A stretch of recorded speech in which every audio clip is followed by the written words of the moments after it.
Баршаңызға сәлем.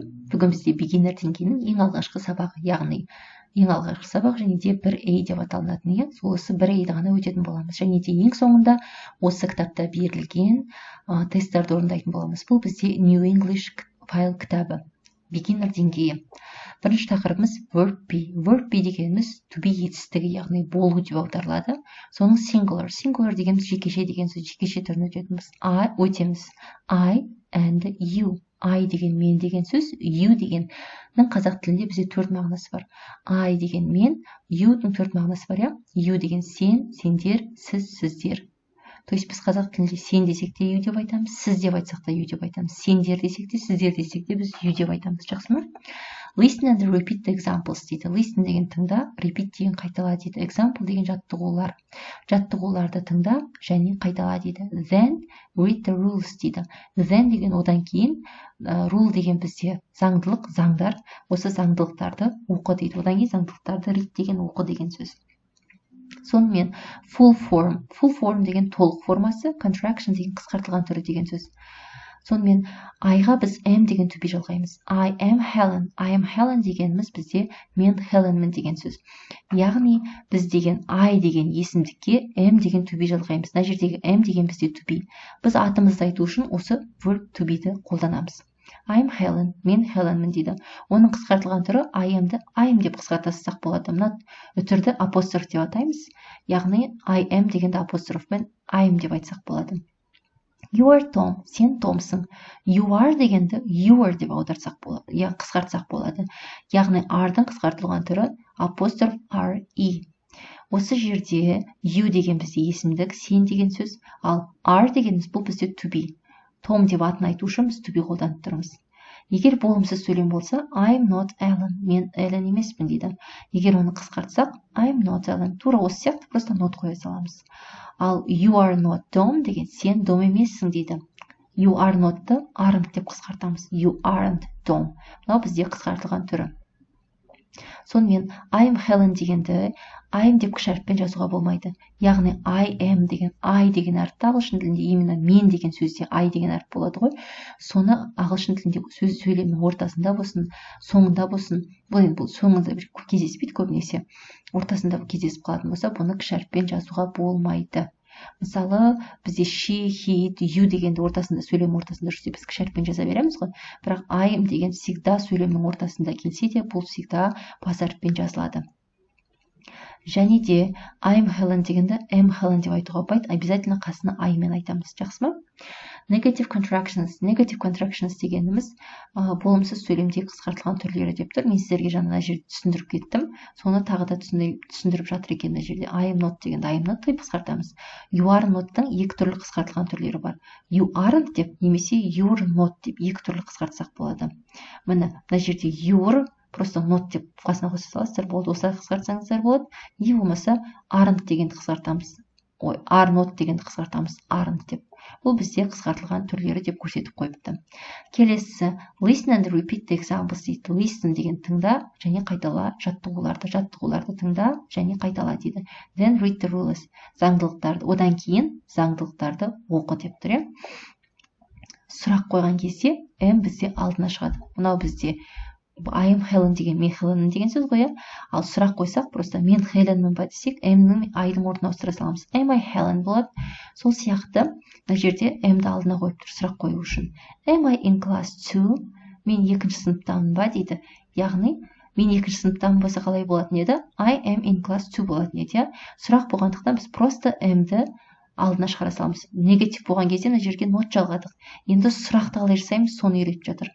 Болымды сөйлемде I am Helen, болымсыз сөйлемде I am not Helen. Мен Helenмін ба десе, просто am I Helen деп ауыстыра саламыз. Мына жерде басқа сөйлем қойыпты міне. Am I in class 2 деген мен екінші сыныптамын ба дейді. Енді мына жерде қысқартылған түрлері бар. Егер біз қысқартып я деп жауап берсек, обязательно yes you are деп жауап береміз. Я сен деген сөз. Яғни сен мен екінші сыныптамын ба деген я деген сөз қысқартсақ, қазақ тілінде я деп қана айтасақ болады, ағылшын тілінде міндетті түрде я сен дейміз да оның қасына to be-ді қоямыз. Жоқ, сен ондай емессің десек, no you are not. Яғни немесе you aren't деп қысқартамыз. No you aren't. сұрақ қойсақ, мысалы, you мен сұрақ қойсақ, are алдына шығады. Мына жерде мысалы, you are Tom, сен Томсың, you are not Tom, сен Дом емессің. Том деген шығар мына жерде деп ойлаймын енді. Жоқ, Дом екен, иә? Ал егер сұрақ қойсақ, просто are мен you'дің орнына ауыстыра саламыз. Are you Tom? Сен Томсың ба? Сол сияқты мына жерде are you Mike дейді, сен Майксың ба дейді. Егер я мен Майкпын десек, yes I am деп жауап береміз. Я мен деген сөз. Жоқ десек, no I am not. Жоқ мен деген, мен емес деген сөз. No I am not дейді. Яғни біз осылай жауап береді екенбіз. Мынау қысқартылған жауаптары. Келесі word order in questions дейді. Яғни сөйлемдердің сөздердің, word деген сөз деген сөз, order деген порядок деген сөз. Порядок дегеніміз сөздердің бірінен кейін бір тұруы ғой, қалай тұрады, сұрақтарда сөздер қалай тұрады дейді. I'm in class 2 болса, просто орындарын ауыстыра саламыз сұрақ қойған кезде. Am I in class 2 деп. You are Tom болсақ, просто are-ды алдына шығара саламыз. Мына жерде қысқартылып тұр просто. Are you Tom? Сен Томсың ба дейді. Міне осы сіздерге грамматика. I мен and you'ды біз түсініп алдық, иә. Енді осыған сөйлемдер құраймыз, сонда сіздерге түсінікті болады, тестін өтетін боламыз. Мына жерде бізге міне тесттары берілген. Complete with I'm or your дейді. Бұл жерге complete деген толықтыр деген сөз.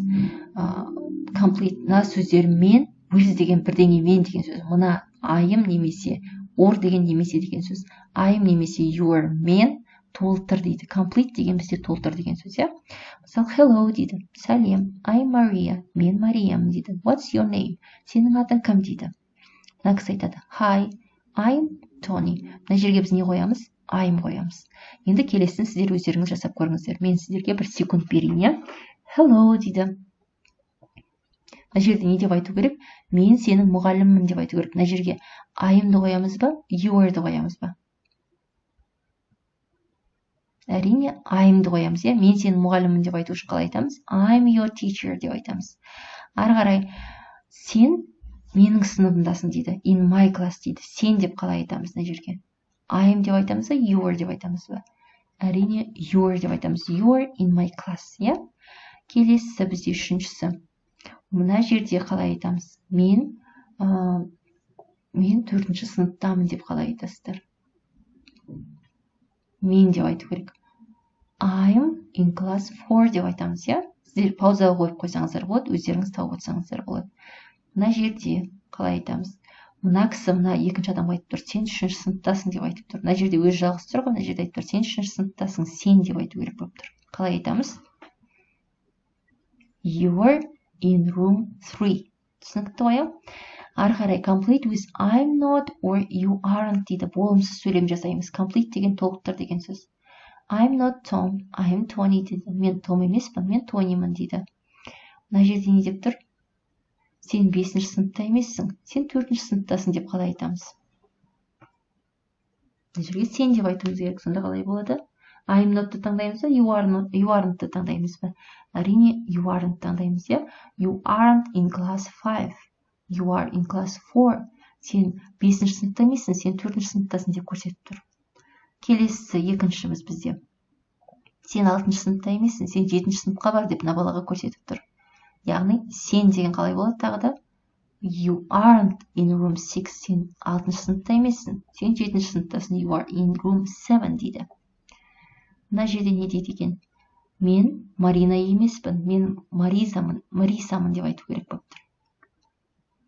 Яғни, мен Марина емеспін деген қалай болады? I'm not Marina болады. Келесі бізде C. Make questions дейді. Make деген бірдеңен жасау деген сөз. Make questions, сұрақтарды жаса дейді. Question деген сұрақ. Сұрақтар болса аяқ жағына жалғаймыз. Questions. You are Sam. Are you Sam дейді. Яғни, you are Sam деген сен Samсың деген сөз. Сен Samсың ба деп сұрақ қойсақ, are you Sam болады. Яғни, are мен you'дің орнына ауыстырамыз. Мына жерде де біз сұрақ жасауымыз керек. I'm in room 4. Room деген бөлме деген сөз. Мен 4-ші бөлмедемін. Енді сұрақ қойымыз керек. Мен 4-ші бөлмедемін ба деп сұрақ қою үшін не істейміз? Мына жерде am-ді алдына шығара саламыз, иә? Am I in room 4 дейміз. Ары қарай екіншісі. You're Sylvia. Сен Сильвиясың дейді. Мына жерге сұрақ қойымыз керек. Сен Сильвиясың ба деп. Оны қалай қоямыз? Просто are-ды алдына шығара саламыз. Are you Sylvia дейміз, иә? Келесі үшінші сұрақ. I'm in class 3. Мен 3-ші сыныптамын дейді. Енді мен 3-ші сыныптамын ба деп сұрақ қойса қалай айтамыз? Am'ді алдына шығарамыз, иә? Am I in class 3? дей саламыз. Келесі, complete the conversations. Use contractions where possible дейді. Complete the conversations дегеніміз, conversation дегеніміз бұл разговор, яғни әңгіме деген сөз. Complete толықтыр. Әңгімені толықтыр дейді. Use contractions. Contraction дегеніміз жаңа айттым, қысқартылған формалар дедім. Use деген қолдану деген сөз. Where деген қай жерде, possible деген мүмкін. Қай жерге мүмкін, сол жерге жаңа қысқартылған формаларды не істейді? Қолдан дейді. Use деген қолдан деген сөз. Hello, I Liz. Сәлем, сен Лизсің ба дейді. No, I am not. Қысқартып айтып тұр. Жоқ. Мен Лиз емеспін. I Maria. Мен Мариямын дейді. Яғни сұрақ қоямыз да өзіміз, соған қысқаша өзіміз жауап береміз. Мына жерге I in room 6 дейді. Мен 8-ші бөлмедемін ба деп сұрақ қою үшін мына жерге қандай to be алдына шығарамыз? I-ға қандай to be қолданамыз біз? Am деген to be қолданамыз, иә? Сонда am I in room 8? Мен 8-ші бөлмедемін ба дейді да, қалай жауап береміз? Жоқ деп жауап беруіміз керек. No, youға қандай to be қолданамыз? No, you aren't. You are in room 6. Жоқ, сен 6-ші бөлмедесің дейді. Ары қарай екіншісі бізде сен 4-ші сыныптасың ба дейді.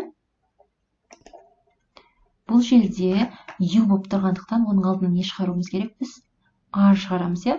Are you in class 4? Сен 4-ші сыныптасың ба? Бұл жерде қалай жауап береміз? No, no деп тұр. Значит, I am бола ма? I am not бола ма?